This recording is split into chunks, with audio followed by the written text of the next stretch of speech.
জি হাঁটু গেড়ে। যদি রোগীর পরিস্থিতি এমন হয় যে সে হাঁটু গেড়ে বসতে পারছে না, তাহলে সে যেমন অবস্থায় বসতে পারছে সে তেমন অবস্থায় কিন্তু বসে যাবে। জি এটা হচ্ছে প্রথম কাজ। তারপর আপনাকে নিয়ত করতে হবে কিরকম ভাবে, মানে আল্লাহর কাছে সাহায্য চাইতে হবে। প্রথম রোগীর শরীরে হাত দেওয়া বা রোগীকে ট্রিটমেন্ট করার আগে আপনাকে আল্লাহর কাছে সাহায্য চাইতে হবে মনে মনে, যে আল্লাহ আমি এই ব্যক্তির চিকিৎসা করতে যাচ্ছি, আমার কোনো ক্ষমতা নেই, শেফা তুমি দান করো, আল্লাহ তুমি আমাকে সহযোগিতা করো, আমাকে সাহায্য করো। জি সম্মানিত ভাই, এভাবে কিন্তু আপনাকে নিয়ত করতে হবে। নিয়ত করার পর আপনি বসে গেলেন, বসে যাওয়ার পর বিসমিল্লাহ বলে বসে গেলেন। বসে যাওয়ার পর প্রথমে রোগীর মাথার উপর আপনাকে ডান হাতটা রাখতে হবে। রোগী বসে আছে, রোগীর মাথার উপর ডান হাতটাকে দিয়ে রাখবেন। কিভাবে দিয়ে রাখবেন, আমি একটা বাচ্চা রেখেছি, সেই বাচ্চাটাকে দিয়ে দেখিয়ে দিচ্ছি, তাহলে আপনার বুঝতে সুবিধা হবে। জি সম্মানিত ভাই, তুমি আসো এখানে একটু,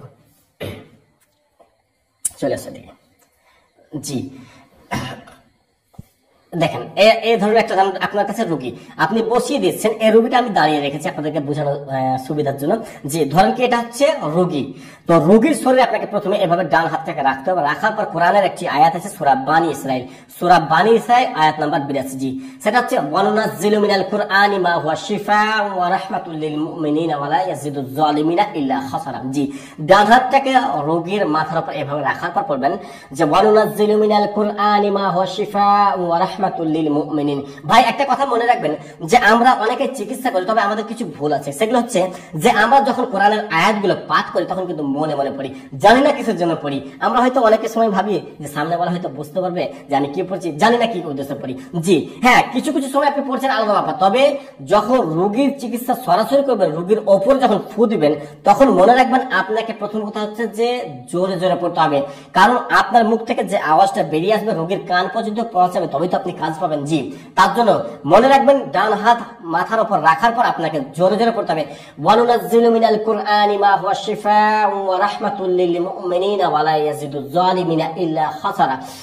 এভাবে রোগীকে কিন্তু ফু দিবেন, পড়বেন লাগাতার 10 মিনিট ধরে এভাবে পড়তে হবে, বা 5 মিনিট, কম করে হলে 5 মিনিট কিন্তু আপনাকে এই আয়াতটিকে এভাবে পড়তে হবে, এভাবে কিন্তু ফু দিতে হবে। জি সম্মানিত ভাই, আচ্ছা তারপর যে কাজটি করবেন সেটি হচ্ছে হাদিসের একটি ছোট্ট দোয়া। জি সেটা কিভাবে পড়বেন আমি সেটা দেখাচ্ছি, ওই জন্য এই বাচ্চাটাকে নিয়ে এসেছি যাতে আপনাদের বুঝতে কোনো ধরনের অসুবিধা নাই। জি এটা হচ্ছে বুক, এই জায়গায় সিনাতে আপনি যখন এই হাদিসের দোয়াটি পড়বেন সেটি হচ্ছে এভাবে পিছনে বাম হাতটাকে পিছনের দিকে এভাবে দেবেন যাতে রোগীটা সরে না যায়, আর ডান হাতটা এভাবে রাখবেন, দিয়ে এখানে একটা মৃদু আঘাত করবেন।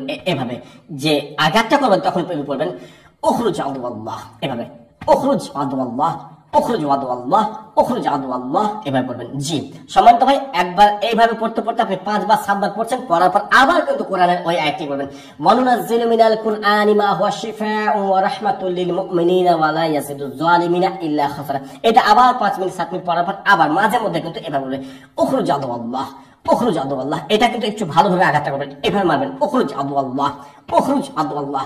মনে রাখবেন ভাই যে আপনি এই যে আয়াতটিকে পাঠ করছেন আর এই হাদিসের দোয়াটিকে পাঠ করছেন, যখন আপনি পাঠ করবেন তখন আপনার যে মনের ভাবনা চিন্তা সেটা খুব সিরিয়াস হবে। কারণ আপনি মনে রাখবেন যে এর ভিতরে যে জিন প্রবেশ করেছে সে জিনটাকে আমি আঘাত করছি। জি সম্মানিত ভাই, মনে রাখবেন যে আমি যখন আঘাতটা করব আমি এর ভিতরে যে জিনটা আছে সে জিনকে আঘাত করছি। আপনার মনের চিন্তা যদি এমন না হয় তাহলে আপনার কাছে কিন্তু কাজ হবে না। জি আমি প্রত্যেকটা বিষয় বলে রাখি যে আপনার চিন্তা ভাবনা এমন হবে যাতে করে আপনি তাকে দেখতে পাচ্ছেন বা তাকে আঘাত করছেন।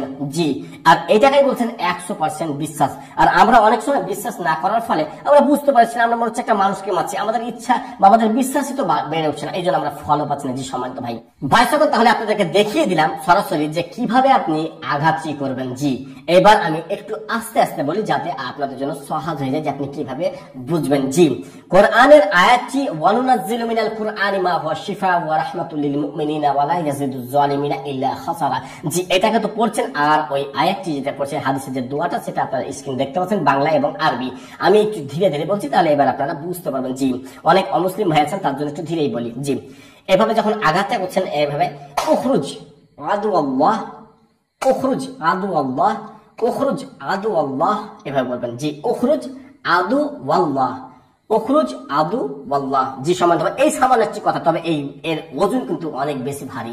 যে মনে রাখবেন, মনে হচ্ছে না দুইটা তো বাক্য, উখরুজ আদুল্লাহ আমি কি বা বললাম। যে সম্মানিত ভাই আমরা হুকুম করছি যে বেরিয়ে যা হে আল্লাহর দুশমন, বেরিয়ে যা হে আল্লাহর দুশমন। আর এটা আমার নিজস্ব চিকিৎসা